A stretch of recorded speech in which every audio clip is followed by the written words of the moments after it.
তার দোয়া মাহফিলের প্রধান অতিথি বীর মুক্তিযোদ্ধা জনাব কাজী মনিরুজ্জামান মনির ভাই, আমি একটা কথাই বলবো, আসরের নামাজের এবং মাগরিবের নামাজের মাঝামাঝি দোয়া কবুল হওয়ার সময়, এই সময় আমরা সকলে আমাদের প্রেসিডেন্ট, শহীদ প্রেসিডেন্ট রাষ্ট্রপতি জিয়াউর রহমানের জন্য দোয়া করব এবং বিএনপির যারা এই দুনিয়া থেকে চলে গেছে তাদের জন্য দোয়া করব। এবং আপনারা সবাই মিলে একটা বক্তব্য দেন যে মনির ভাইকে এমপি বানাইবেন, মন্ত্রী বানাইবেন। আমি আপনাদের কাছে একটা অনুরোধ করব, আপনারা ইফতারের আগে এই দোয়াটা করেন আল্লাহর কাছে যেন আল্লাহ যেন মনির ভাইকে এমপি মন্ত্রী বানায়। এই বলে আমার বক্তব্য শেষ করছি। আল্লাহ হাফেজ। সমস্ত নেতৃবৃন্দ, আসসালামু আলাইকুম। ভাইয়েরা আমার, একটা কথাই বলবো, বলে একটা ছেড়ে দেব। আজকে আমরা কঠিন পরিস্থিতির মধ্যে আছি। আমরা শুনেছি ছোটবেলা থেকে এটা স্বাধীন দেশ, এই স্বৈরাচার 16 বৎসরে একটা কলঙ্কিত দেশ হিসাবে বাংলাদেশে পরিচিত করে দিয়ে গেছে সারা পৃথিবীর মধ্যে। পার্লামেন্ট ভাঙার পরে সারা বাংলাদেশ থেকে 300 এমপি মন্ত্রী পালিয়ে গেছে। বিভিন্ন জেলা থেকে, বিভিন্ন থানা থেকে, বিভিন্ন পৌরসভা থেকে, বিভিন্ন ইউনিয়ন থেকে, বিভিন্ন পাড়া মহল্লা থেকে, প্রত্যেকটা এলাকা থেকে লোক পালিয়ে গেছে। এবং বিভিন্ন মসজিদ থেকে ইমাম পর্যন্ত পালিয়ে গেছে।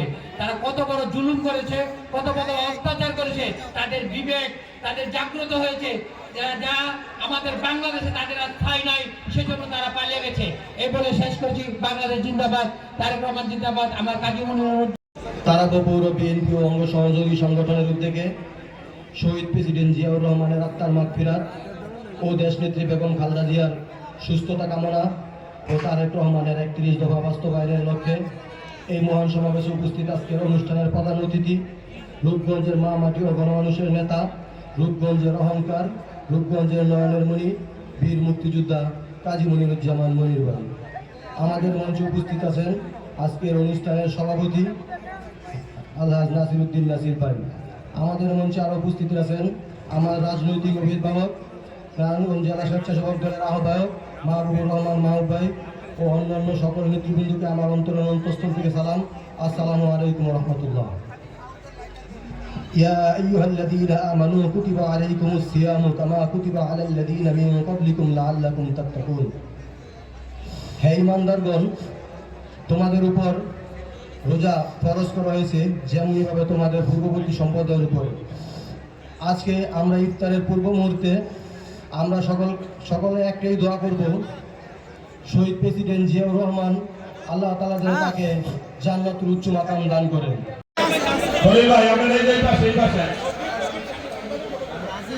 ধরেন ধরেন ধরেন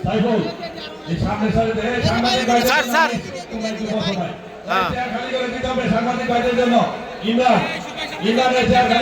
ইমন ভাই কই হাত দেন, আগে হাত দেন। আজকের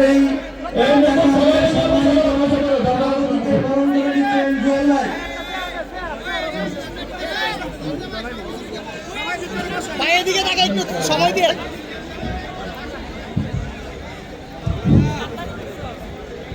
মোগল সবাইকে নিয়ে চেয়ারে বসে যাও, সবাইকে নিয়ে চেয়ারে বসে যাও। রানাকে তার মূল্যবান বক্তব্য আছে। বিসমিল্লাহির রহমানির রহিম। তারাপো পৌর বিএনপির ইফতার মাহফিলের সম্মানিত সভাপতি এবং দেশনেত্রী বেগম খালেদা জিয়ার সুস্বাস্থ্য কামনায় আজকের এই দোয়া ও ইফতার মাহফিলের মধ্যমণি বীর মুক্তিযোদ্ধা কাজী মনিরুজ্জামান মনির ভাই সহ মঞ্চ উপবিষ্ট সকল নেতৃবৃন্দ এবং আমার সামনে উপবিষ্ট সকল নেতৃবৃন্দ, আসসালামু আলাইকুম। আজকে হয়তো সবাই রাজনৈতিক বিষয় নিয়ে সবচেয়ে বেশি কথা বলবে, আমি একটু বিধর্মী কথা বলতে চাই অন্য বিষয় নিয়ে। তা হলো আজকে আমরা যেখানে এই প্রোগ্রামটি করতে যাচ্ছি, এখানে 1994 সালে এই মনির ভাইয়ের নেতৃত্বে এই রূপসী মডেল স্কুল এন্ড কলেজ প্রতিষ্ঠিত হয়। সেই সময় থেকে দীর্ঘ 1 যুগেরও বেশি সময় কাজী মনিরুজ্জামান মনির ভাই তার নিজস্ব ব্যক্তিগত তহবিল থেকে এই প্রতিষ্ঠানটি পরিচালিত করেছেন। কিন্তু দুঃখের বিষয়, ফ্যাসিস্ট সরকার আসার পরে এই প্রতিষ্ঠান লুটপাট করে গিয়েছেন।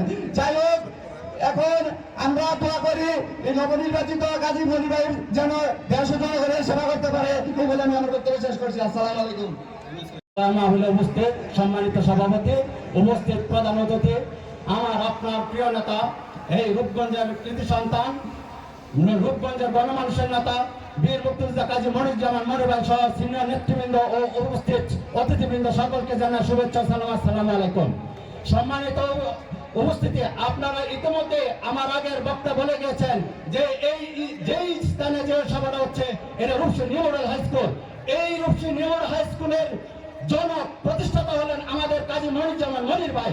আজকে আমরা আনন্দিত বোধ করছি যে মনির ভাইয়ের নেতৃত্বে এই 18-19 বছর পর আমরা তাকে নিয়ে আপনাদের নিয়ে ইফতার মাহফিল করার জন্য আমি আরো বলতে চাই, তিনি এই মেধা প্রজ্ঞা ফিনান্সিয়াল সাপোর্ট দিয়ে এই প্রতিষ্ঠানকে তিলে তিলে গড়েছেন। শুধু উত্তর নয়, তিনি দক্ষিণ ওনার পিতার নামে একটি স্কুল গঠন করেছেন শুধু সমাজের জাতিকে শিক্ষিত করার লক্ষ্যে। আমি আর বক্তব্য উত্তর করবো না। আমি বলতে চাই, একজন রাজনীতির যে ক্রাইটেরিয়া থাকা দরকার, তিনি মনির ভাইয়ের মধ্যে উপস্থিত আছেন। তাই বলবো, কাজী মনির ভাই হচ্ছেন এই রূপগঞ্জের তিনি বিকল্প, তার বিকল্প কেউ নেই। শুধু রূপগঞ্জের বিকল্প কেবল কাজী মনির ভাই।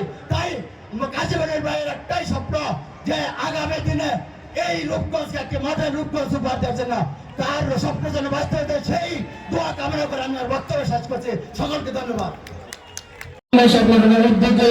আজকের এই ইফতার ও দোয়া মাহফিলে আমাদের মাঝে উপস্থিত আছেন রূপগঞ্জের কৃতি সন্তান, রূপগঞ্জের গণমানুষের নেতা, জননেতা বীর মুক্তিযোদ্ধা কাজী মনিরুজ্জামান মনির সাহেব। বিশেষ অতিথির জন্য আছেন আমাদের জনতা মেয়র জনাব নাসিরউদ্দিন নাসি সাহেব। আমরা বিগত সালে কাজী আব্দের নেতৃত্বে প্রায় 19 যুবদল একসাথে ছিলাম। আমরা ভবিষ্যতে থাকবো এই কাজী পরিবারকে রূপগঞ্জের এমপির মন্ত্রী হিসাবে আমরা দেখে তারপরে ঘরে ঘুরে যাবো। এই বলে আমার বক্তব্য শেষ করলাম। বাংলাদেশ যুক্তরাজ্য বাংলাদেশ জাতীয়তাবাদী দল জিন্দাবাদ। এবং এই অনুযায়ী আমাদের এগিয়ে যেতে হবে। যে মেসেজ, সেই মেসেজটা কাজী মনির সাহেবের নেতৃত্বে রূপগঞ্জের ঘরে ঘরে পৌঁছে দিব, সেই আশা ও প্রত্যাশা ব্যক্ত করে আমি আমার সংক্ষিপ্ত বক্তব্য শেষ করছি। সবাইকে ধন্যবাদ। বাংলাদেশ জিন্দাবাদ, বাংলাদেশ জাতীয় ছাত্রদল জিন্দাবাদ, কাজী মনির সাহেব জিন্দাবাদ। সংগ্রামী ছাত্র বন্ধুগণ, এ পর্যায়ে বক্তব্য রাখার জন্য বিশেষভাবে অনুরোধ জানাচ্ছি রূপগঞ্জ থানা জিয়া পরিষদের সংগ্রামী আহ্বায়ক জনাব কাজী কামালকে। বিসমিল্লাহির রহমানির রহিম। আগামী দিনের আপনাদের সুস্বাস্থ্য কামনা করছি। আপনাদের ঐক্যতা, আপনাদের দৃঢ়তা, বই প্রকাশের ঐক্যময় বই প্রকাশ করার জন্য আপনাদের স্বাগত জানিয়ে আজকে যারা এখানে এত সুন্দর একটা প্রোগ্রাম করছে তাদেরকে ধন্যবাদ জানিয়ে এখানে আমার সংক্ষিপ্ত বক্তব্য শেষ করছি। খুদা হাফেজ। বাংলাদেশ জিন্দাবাদ। আজকের ইফতারি মাহফিল আয়োজনের সম্মানিত সভাপতি, উপস্থিত প্রধান অতিথি ডেপুটেশন আপনাদেরকে দিলাম না, কারণ মার বাড়িতে মাছের খবর লাভ নাই। উত্তর সময় না, একটু সামনে চলে আসছে। আমার বক্তব্য দেওয়ার কিছু নেই, অনেক বক্তারা বক্তব্য দিয়েছেন। শুধু একটি কথাই বলবো, আপনাদের এই কালামকে বর্গীরা কিন্তু শাসন করে গেছে। আপনারা কি বর্গী চান না আপনাদের সন্তানকে চান? আপনাদের সন্তানকে চাইলে আপনারা ঐক্যবদ্ধ রাখুন। আমরা ইনশাআল্লাহ আপনাদের মাঝে আছি। ধন্যবাদ সবাইকে।